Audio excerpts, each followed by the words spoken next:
Gus Dur.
Assalamualaikum warahmatullahi wabarakatuh. Waalaikumsalam.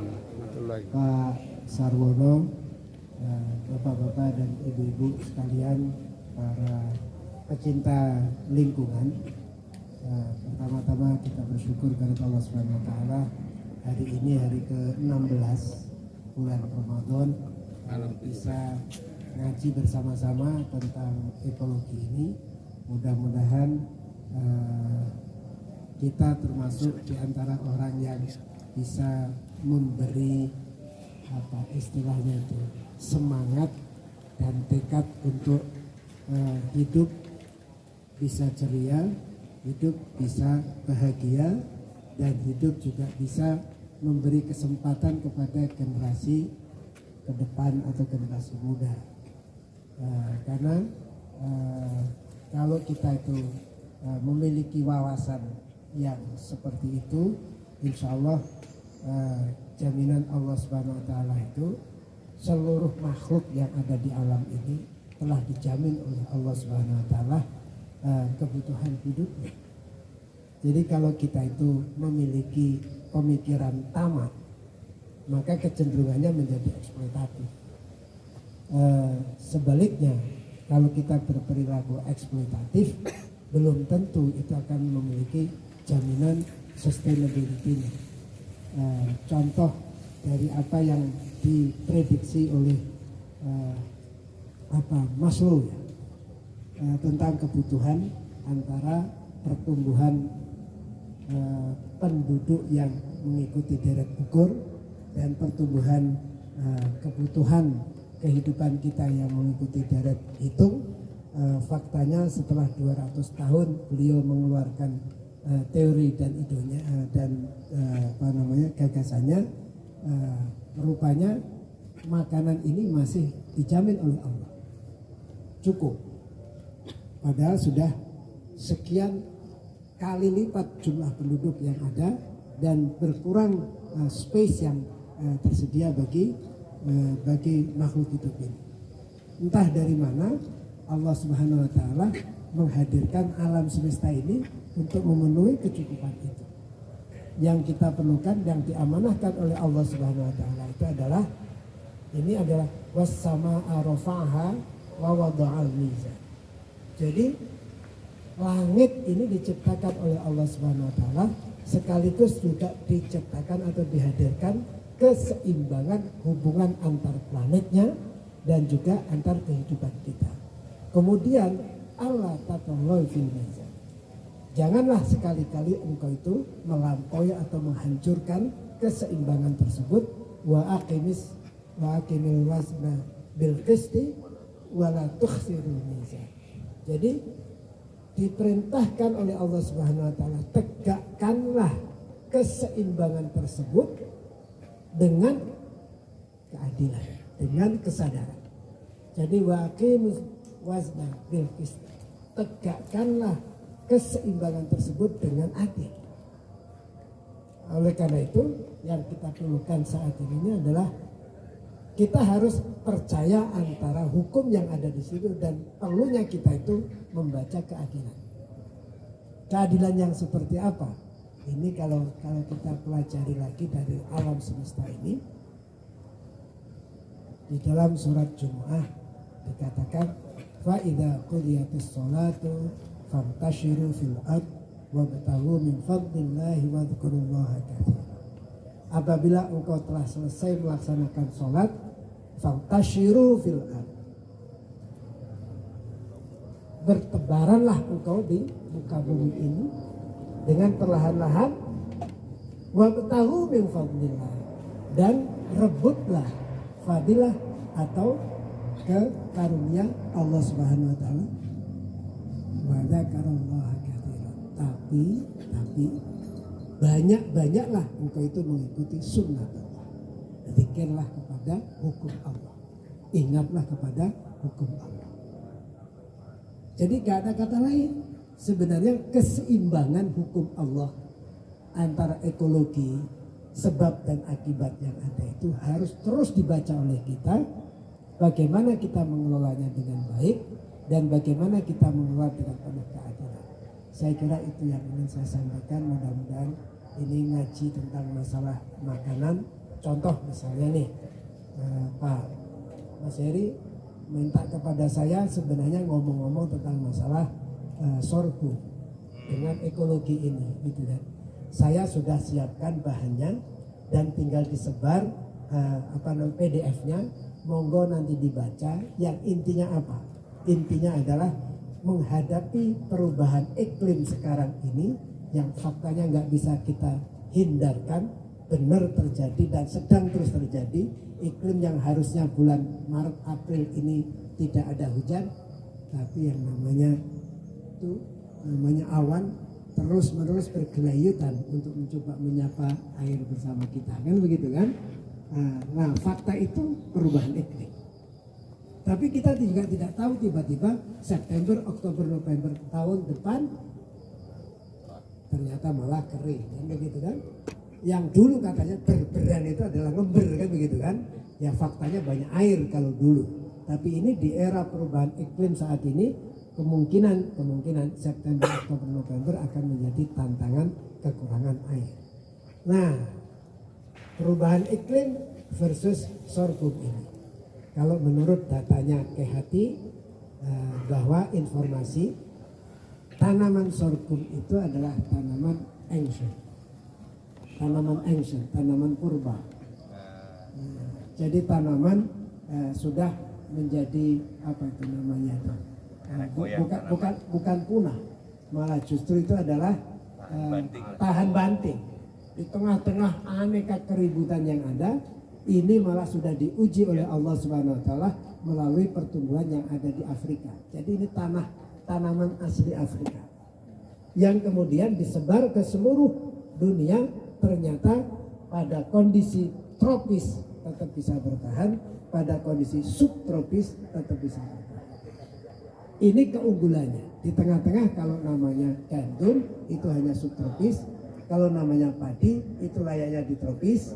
Kemudian kalau sorghum itu adalah tropis, oke, subtropis, oke. Kedelai subtropis ya. Kalau kedelai layaknya itu adalah subtropis karena ingin banyak sinar matahari yang lama, lebih dari 12 jam. Jadi kalau di compare antara di subtropis dengan tropis, ditanam di Indonesia dapatnya cuma maksimal 11 jam.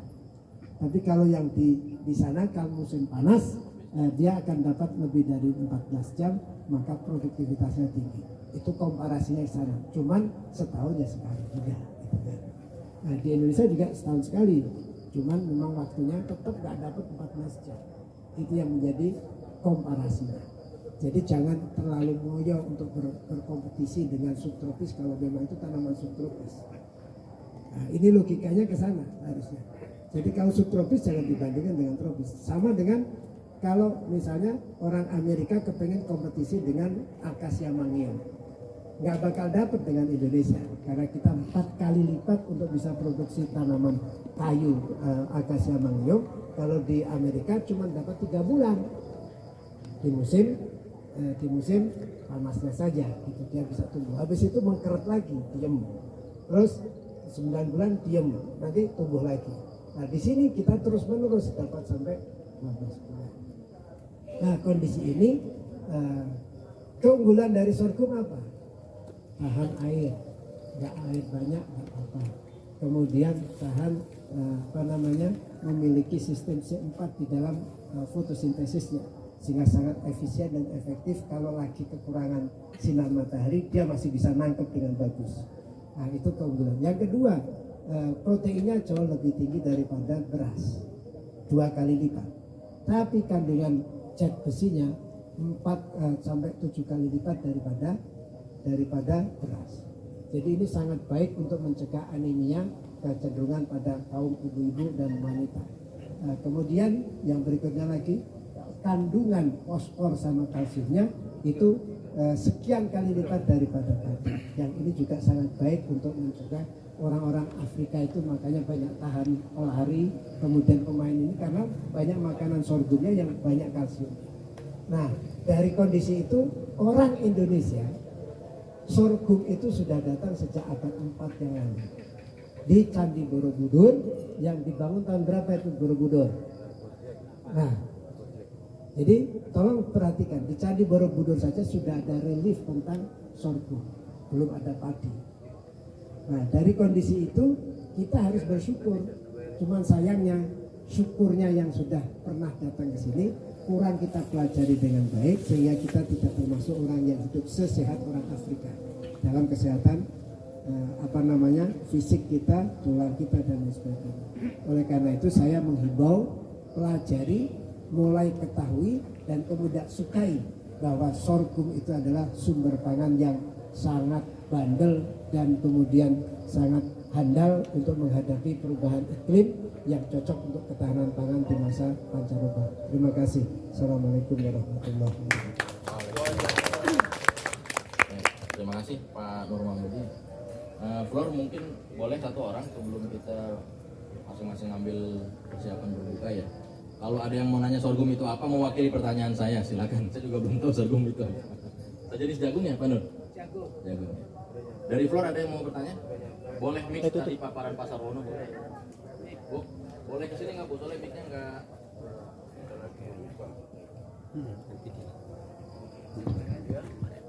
Sampai juga ya.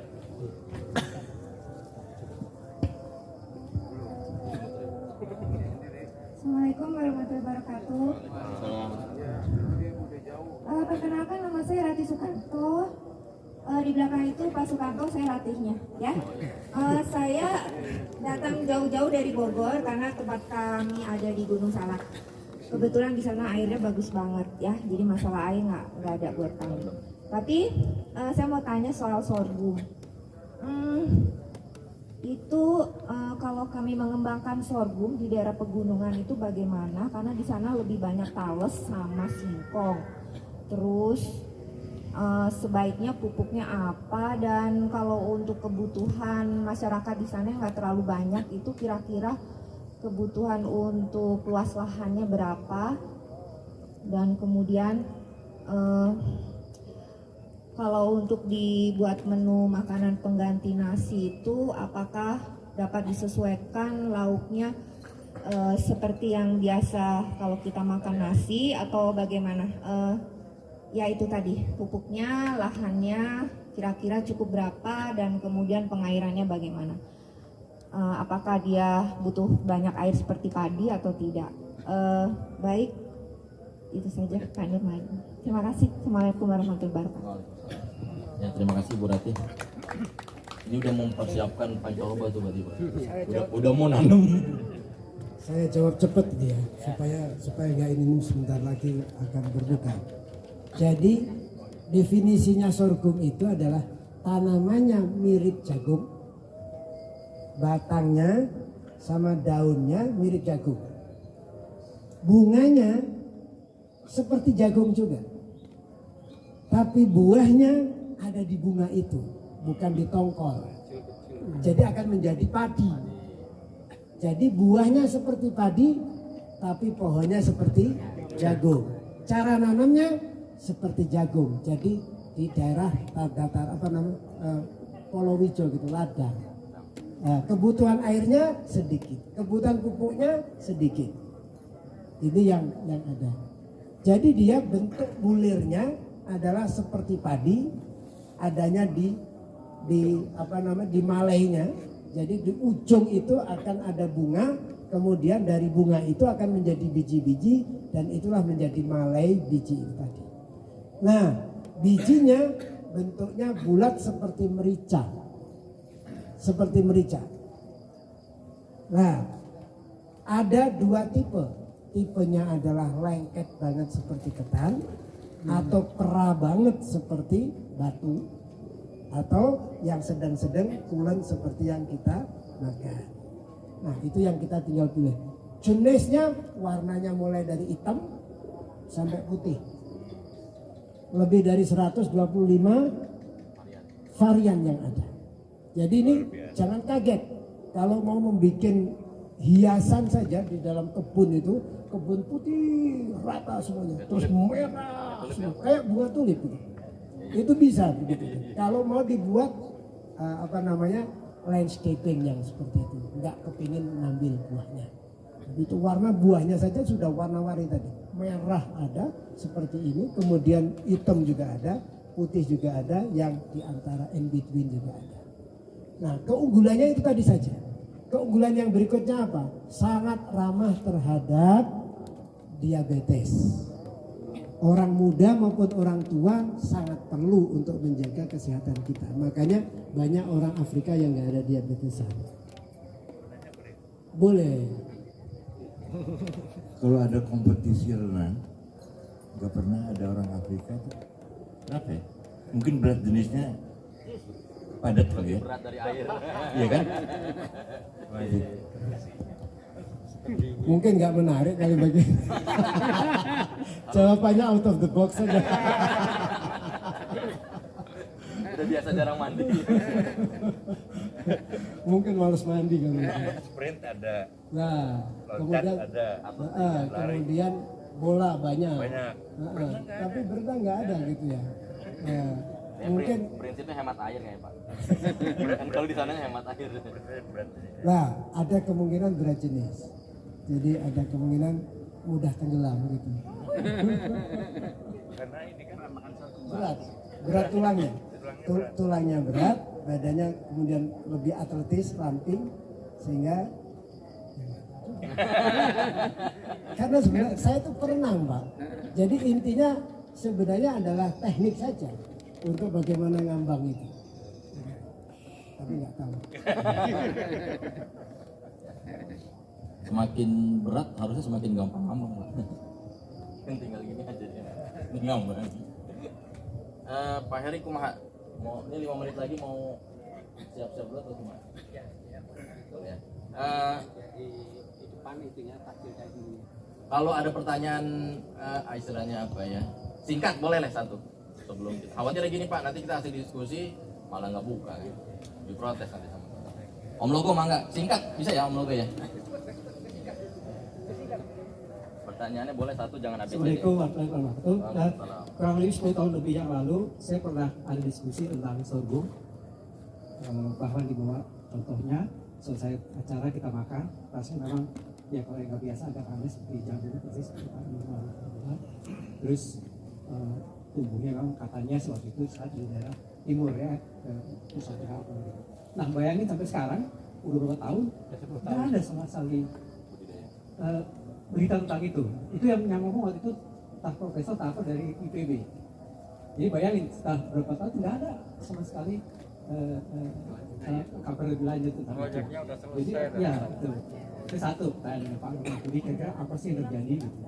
Terus kedua Pak Sarwono ini beraneh-aneh Pak, kan Bapak bilang nanti akan ada peradaban baru.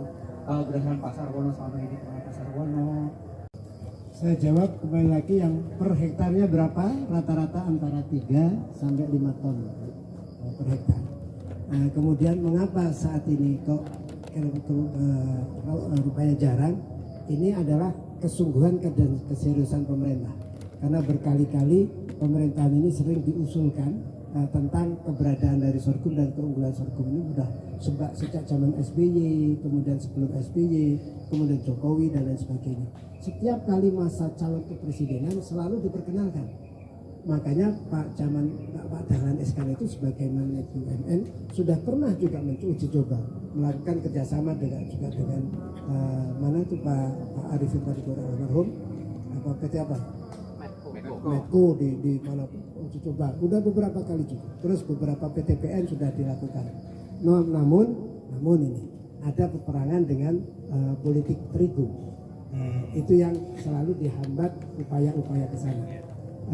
Nah, tergantung dari kita. Sekarang ini adalah pemerintahan ini niat nggak untuk melakukan kampanye ini. Jokowi baru saja 2-3 bulan yang lalu tersadarkan dan disadarkan dan dipaksa untuk terpaksa ngomong bahwa sorghum baik. Tapi setelah ngomong sorghum baik, mulai banyak yang punya gerakan tanam 1.000, 5.000, 4.000 dan lain sebagainya Kementan. Tapi habis ditanam nggak diarahkan seperti apa. Karena apa? Proyek ini proyek penyebaran benih saja, tapi tidak membina. Nah, kita tunggu saja kesadaran diri kita, juga nanti pemerintahan siapa saja yang peduli, karena memang perlu ada driving force untuk menyadarkan itu. Di Cipayung Jaya itu ada tempat uji coba yang sering dikatakan untuk menanam sorghum. Jadi di Depok sini. Terima kasih. Peradaban baru sih saya nggak ngerti kayak apa ya. bentuknya ya. Cuman yang pasti adalah bahwa sisa-sisa manusia yang hidup itu akan tidak punya pilihan lain kecuali menghormati alam. Itu aja. Karena yang perusak alam itu semuanya udah hancur lebur. Nah, bentuknya kayak apa saya nggak ngerti. Cuman yang pasti adalah bahwa secara sosiologis itu adalah satu masyarakat yang ya berwawasan lingkungan, begitu ya, menghormati alam, dan saya kira ya itu aja begitu, Mas. Ya, mungkin diskusi formalnya saya cukupkan karena sudah kita akan berbuka. Nanti setelah kita buka puasa kemudian makan, secara informal diskusi silakan ya, tidak kami batasi. Mohon kesediaannya Pak Sarwono, Pak Nur juga menanggapi kalau misalnya ada pertanyaan, nanti juga ada yang dari kita. Ya, kalau kesimpulan kayaknya kita bisa menyimpulkan masing-masing.